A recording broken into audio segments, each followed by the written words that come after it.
The company's grand announcement hall was abuzz with excitement as employees whispered to each other, speculating about the possible changes that would come. Some hoped for new leadership. Others were anxious, but everyone was eager to see the man who would take over the empire his father had built from the ground up. The atmosphere was electric, a blend of anticipation and uncertainty, hanging in the air like a storm waiting to break.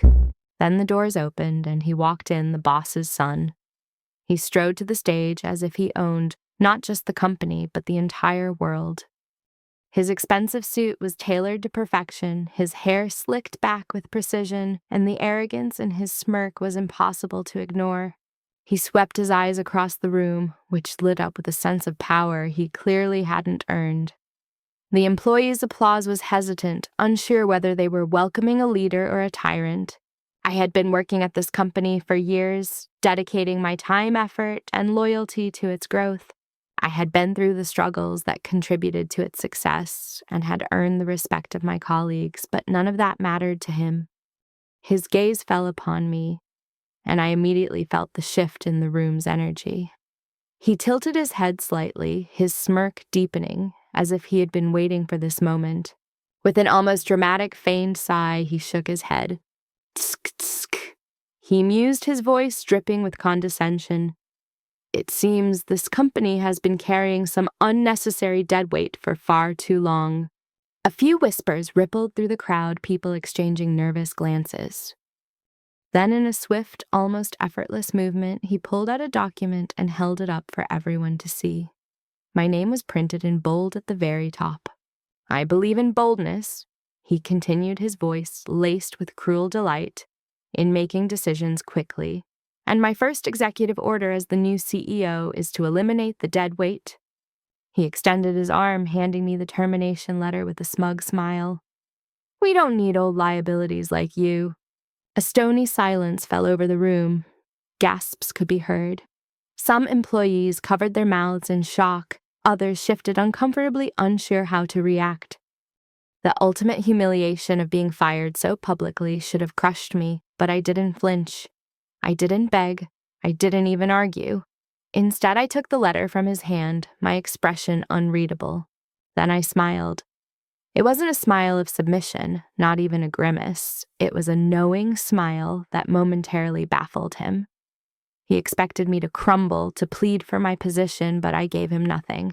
I simply turned on my heel and walked away, leaving a room full of stunned employees. But as I strode out of that hall, one thing was certain. This was not the end, not by a long shot.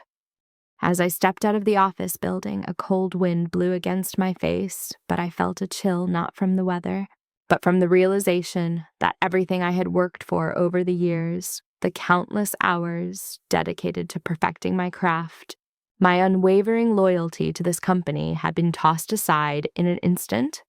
Not because of my performance, not because I lacked value, but because of one man's arrogance. My fists clenched around the termination letter, my mind racing with emotions, anger, betrayal, humiliation, but above all, a burning resolve. I was not powerless, far from it. If the boss's son thought he had won, he was about to realize how profoundly wrong he was. I took a deep breath and closed my eyes for a moment, and then like a lightning bolt, it struck me this company wasn't his. Sure, he had inherited it, walked in with an expensive suit, a smug smile, and a false sense of authority, but the foundations of this empire were not built by him. They were built by his father, my old boss, who had spent years building this business from scratch. The man who had trusted me, mentored me, and had once told me that loyalty and intelligence were a company's greatest assets. The boss's son hadn't just walked into his father's shoes without understanding the ground beneath him. He had never faced the struggles, never learned the sacrifices that came with running a business. He had only written checks on his father's success, blind to the reality that true power isn't inherited, it's earned. And that's when I remember the contract, a smirk tugging at my lips as I recalled the fine print. The hidden clause no one else had bothered to read, no one except me years ago. When my old boss had offered me a senior position, he had added a unique provision in my contract. At the time, I hadn't thought much of it. It was just another line in a sea of legal jargon. But now it was the very thing that would change everything. I reached into my pocket, pulling out my own copy of the contract. My eyes scanned the page until I found it, and it was clear as day a clause that gave me a level of power the new boss was oblivious to. My heart pounded against my chest as the realization set in. He had fired me in front of everyone, humiliated me without even reading a document that could turn his world upside down. He thought he had eliminated me from his company. He had no idea that with one move I could eliminate him from his own empire. And at that moment, I knew it was already too late. The next morning in the company's grand conference hall, the air was thick with tension. The board members sat in their chairs, uncertainty glinting in their eyes. Meanwhile, the new boss, who had so confidently fired me just a day prior, sat at the head of the table, still basking in his imagined victory. He had no idea what was coming. Then the heavy wooden doors burst open, the sound echoing through the room, and every head turned towards the entrance. It was his father, the real boss, who had built this company from the ground up, and right now his usually calm face was contorted with rage, his fists clenched as he stomped into the room. "What have you done?" His voice boomed across the hall, directed at his son, the new boss. "Dad, he stammered. "Silence!" His father yelled, slamming a thick stack of papers onto the table, making everyone jump. His face was scarlet with fury. "Did you even read the contract before you fired her?" The smug smile the new boss wore so proudly yesterday was gone. His hands trembled as he reached for the documents. He flipped through the pages, his eyes darting back and forth, and then his face went pale. His jaw dropped, his breath hitched, and beads of sweat formed on his forehead. He flipped page after page as if desperately hoping that what he was reading was some kind of mistake, but his downfall was just beginning. The board members exchanged bewildered glances. The father, whispering to himself, turned to them, his voice cold and cutting. "Gentlemen, let me explain what my idiot of a son has done." His disgust was palpable. He just fired someone who had a contractual protection, a safeguard that grants her the right to claim a substantial portion of the company's shares if she is terminated without just cause. A wave of whispers rippled through the room. The board members' eyes widened. Their interest was now piqued. "Shares," one of them asked. "Not just a few shares," his father clarified, rubbing his temples as if trying to contain his rage. "A majority stake. If she's right about the wrongful termination, this company's ownership is now at risk." The new boss looked like he might pass out. He reached out to clutch the table, his knuckles turning white. "Dad, I didn't know, of course." "You didn't know," his father roared. "Because you didn't read? Because you walked in here like a spoiled little prince and thought you could do whatever you wanted." I had been silent all this time, standing at the doorway observing. But now it was my time to step forward. Every pair of eyes turned towards me. The new boss flinched as if he'd seen a ghost. I smiled calmly, collected, in complete control. "Good morning, gentlemen." I said, my voice soft and steady. I placed my own copy of the contract on the table, flipping straight to the hidden clause. I tapped my finger on the crucial paragraph, allowing them all to see what had been overlooked. "As you can see," I continued, "by terminating me without cause, the company has activated this clause granting me the right to claim the shares." The board members leaned in, reading the fine print, their eyes wide. "My God, it's true," one of them whispered. The new boss looked up at me, his face ashen. He opened his mouth to speak, but no words came out. He had smiled when he fired me. He wasn't smiling now. As soon as I filed my legal claim, the news spread like wildfire. 30% of the company's shares were now in my hands. The very same company where I had been thrown out just days prior, I was a major stakeholder. The boardroom was in chaos. Some members were arguing heatedly about the implications, while others just sat in stunned silence. But one person looked utterly destroyed, the so-called new boss. His hands trembled as he looked between me and his father, his face the picture of absolute panic. "This can't be happening," he stammered. "Dad, do something." but his father just glared disappointment evident in his eyes. "You brought this upon yourself." His voice was cold, his anger now simmering.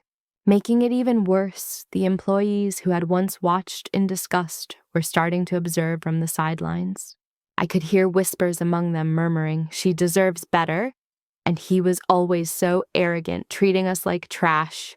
I hope she takes over completely." The tension was unbearable for him. I could see the sweat forming on his forehead. He swallowed hard, trying to think of an escape, and then he turned to me, his smug look replaced with an almost pitiable desperation. His lips trembled as he clasped his hands together in a pleading gesture. "Listen," he said, his voice shaking. "I made a mistake, okay? I didn't know about the contract. I was just trying to prove myself." I raised an eyebrow. "Prove yourself by firing the one person who actually knew how to run things?" He flinched. He had no answer. His arrogance had blinded him, and now the weight of his failure was pressing down on him. "Please," he continued, his voice barely above a whisper, "don't do this. We can work it out. I'll even give you your job back." I let out a small laugh. Now he was begging me for mercy. Before I could reply, one of the board members spoke up. "Frankly," the older man said, adjusting his glasses, "we've been watching you've handled things over the last few days, and frankly, you've done nothing but damage control for your own mistakes." Another board member nodded. "If anything, we believe the company would be better off without you." I turned to look at the employees gathered outside the glass door. Some of them, their hands pressed against the glass, eager to watch the tables turn. When they saw me looking, they started to nod in encouragement. They were on my side. I slowly turned back to him, my expression unreadable. "You said the company didn't need liabilities, right?" I reminded him, throwing his own cruel words back at him. His face was utterly distorted. He knew exactly what was coming next. I leaned in a little. "I think the board just made it clear who the real liability is." A deep silence fell over the room, and then his father spoke, his voice resolute. "Son," he said, standing tall, "you're fired." The news of his downfall spread like wildfire. The company's stocks plummeted. Investors began to pull out, and within days, the media was tearing him apart. He fired the wrong person. Arrogance destroys CEO's company. How costly one mistake had been. The same employees who had once been forced to falsely smile in his presence now openly mocked him behind his back. The respect he had demanded was now replaced with ridicule. He desperately tried to fix things, begging his father for one more chance. "Dad," he pleaded, "I can turn this around." But his father wasn't listening. His jaw was clenched, his face full of disgust. "I never thought you'd be this reckless," he spat. "Because of one stupid mistake, the company is in crisis." The humiliation didn't stop there. The people who had once flattered him, laughed at his bad jokes, and praised his every word now wanted nothing to do with him. I saw his former allies ignoring his calls, old friends distancing themselves, and former supporters pretending he didn't exist. And then he made his biggest mistake. He walked toward me, the desperation in his eyes, the arrogance completely gone. "I was wrong," he stammered. "I made a mistake. You were always the real backbone of this company. If you come back, I'll even step down. Just help fix this mess." I tilted my head, pretending to think about it. "Oh, you mean the mess you created after calling me a liability?" He flinched, his face burning red with shame. I let out a small laugh. "Karma works fast, doesn't it?"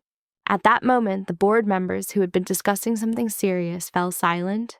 His father's voice was cold as he looked at me.